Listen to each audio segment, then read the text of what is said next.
Welcome to the Language Fuel podcast. Our mission is to fuel the teaching and learning of languages worldwide.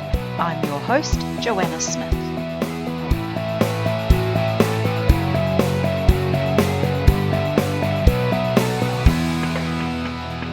Hello and welcome to the Language Fuel podcast, episode number 19. We haven't had a podcast for a couple of weeks now, but I hope we will again be a bit more regular now that the start of the New Zealand academic year has settled down. It tends to be an incredibly busy time for us here at the Language Fuel Resource Room in particular, as we've got language schools and departments all around the country, getting their act together, so with lots of resources. So it's been incredibly busy, which is fantastic, and we've been running bookstores at language schools. So now that that's settled down, we can spend a little bit more time doing all the other things that we're trying to do here at Language Fuel. In today's episode, I want to talk a little bit about immersion experiences. Now, this was inspired by receiving a book about the German essay competition from the end of the year last year, the end of 2016.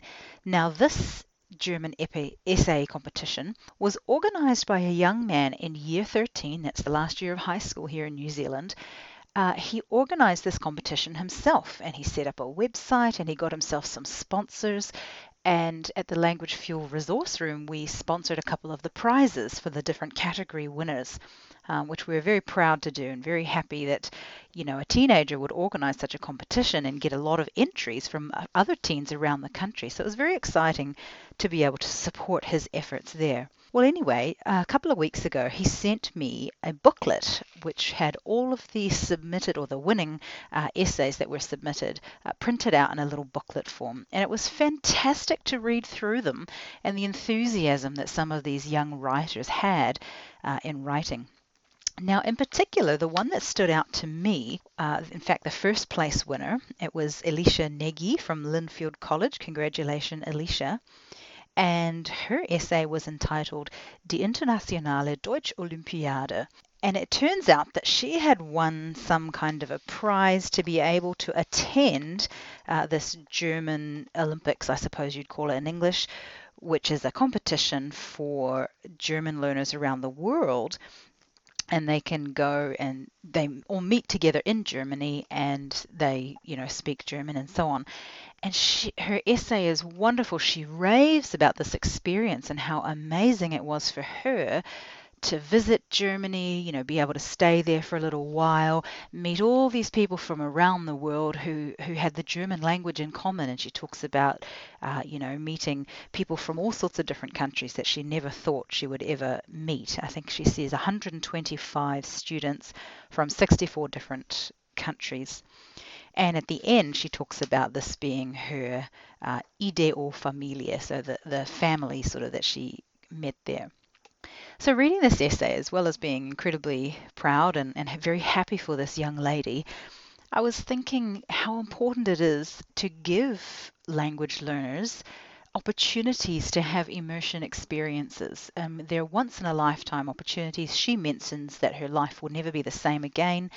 And, I think in my personal life also, my own immersion experiences in a few different countries have been absolutely instrumental and have, encouraged me to follow language learning as a career in some shape or form. However, having said that, and you might think it's very idealistic to be able to give students an immersion experience, and I would have to agree with you. It's expensive and certainly very complicated to organise with health and safety and all of that. But, from a country like New Zealand, for example, for the students learning European languages, it's incredibly expensive and just downright unrealistic for many students to be able to make it all the way to Europe with these extremely long and expensive flights and the families sometimes have multiple children going through high school. It's dang near impossible to be able to fund some of these experiences. So I was reflecting on other ways to give high school students in particular, but of course any students, as close as possible some immersion experiences. And I was thinking, well, you know what, it's actually a continuum. If you would think of a continuum where on one end you would have the full immersion experiences. So all of your senses are engaged. And in fact, in a true immersion experience, it's non-stop. You might be living with a family or whatever. So 100% of the time, you're surrounded by the target language. You've got the smells of the cooking in the house or in the market. You've got the feel on your skin of the hot sun if you're visiting a tropical country, for example, or the cold snow if you're in a place that has snow in the winter. So there's all of your senses are bombarded by what it's like to be in that community and hear the target language and speak the target language and so on. Absolutely, it can be exhausting for the first little while if there's many things that's new to the learner. Um, but if you think about, how could you recreate that in other ways? If that's the one end of the spectrum, perhaps the very other end, which is very non-immersion, would be something like just reading some text in a book. You're in your home country, all you're using is your eyes to read, and that would be a very low level experience of the language. But there are so many different activities along that continuum.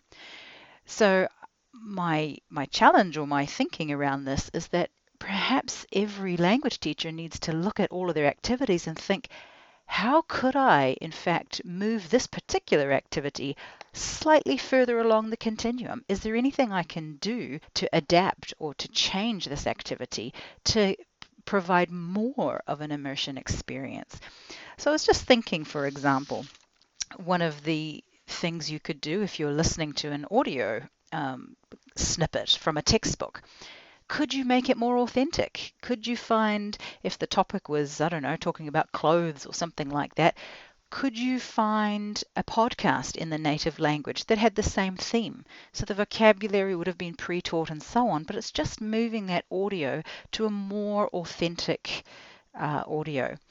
Similarly, video, if you've got a textbook video, surely YouTube would have a similar video that might contain some authentic texts, and you'd actually then be adding the visuals of the real life speakers in the country talking in a natural way about the same sorts of themes. Could you bring in native speakers to the classroom? So a real live human who smiles and has body language that people are interacting with, to listen to and to speak with, to talk about the topic that's in the classroom. I remember when I was teaching, I think it must have been about a pre-elementary level English class, and this was a class full of migrants. So they were here living in New Zealand and they were learning English. And we had once a week a native speaker come in on whichever topic happened to be the topic for the week or the curriculum unit. We brought in a speaker who could talk about that topic. And the students loved it. And that actually surprised me at the time, because I thought, these people live here. They live in New Zealand. This is their home now. Yet they actually didn't have that many opportunities to speak with native speakers. And it could have been because their language skills were lower and they didn't feel confident to have many native speaker interactions. I'm not sure. But in any case, they really, really appreciated having somebody come to the classroom and talk just about the topic. And of course, the person had to grade their language naturally and speak slowly and perhaps repeat themselves and use different vocabulary to get their message across.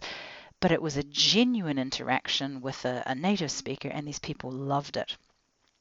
Another thing you could do, you could actually, rather than having a native speaker in the classroom, you could get a Skype exchange going with another classroom in another part of the world, perhaps a native speaking classroom where the students from that class would be interested in having a bit of a language exchange, speaking whatever language your students speak. So that's another wonderfully authentic way to get real life language in the classroom. You could, I'm just going along the continuum here, you could perhaps set up, if you can't actually visit the community, could you set up a pseudo community? And by that I mean maybe organize a camp where you spend a weekend away together and everybody has to speak the target language. Native language is not allowed, and perhaps there's a little system of penalties or something like that where you get a little penalty for speaking your mother tongue. Or if you can't arrange a weekend away or something, perhaps a day in a hall where all of the activities are conducted in the target language.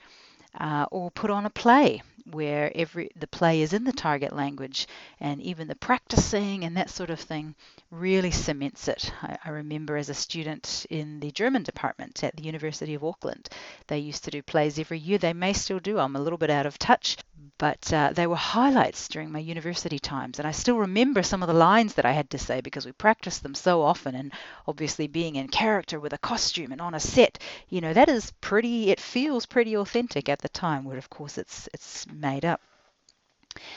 And then, of course, we're getting towards the end of the continuum where we are starting to visit the target community. If you're lucky enough, you could, do a short-term visit. And of course, most ideal would be staying with a local family and actually appreciating their hospitality and hearing the day-to-day sounds of family life conducted in the target language. So anyway, I was just thinking about these things. I've drawn up a little infographic about this, so you can feel free to download it. So I guess my challenge to you would be, next time you're doing an activity, challenge yourself and think, is there anything I can do to make this a little bit more authentic, to make this a little bit more immersive? Can we add something to this to give the students another sense, maybe the visual sense or the tactile sense or the smell? Can you be doing cooking or something like that? So challenge yourself, make your classroom as authentic as possible, and I know that will be a great experience for your students. All right, until next time, feel free to download the little infographic that I've created there, and we will see you then. Ka kite anō. Thank you for listening to the Language Fuel podcast. You can navigate to the show notes and links via our homepage at www.languagefuel.com. See you next time.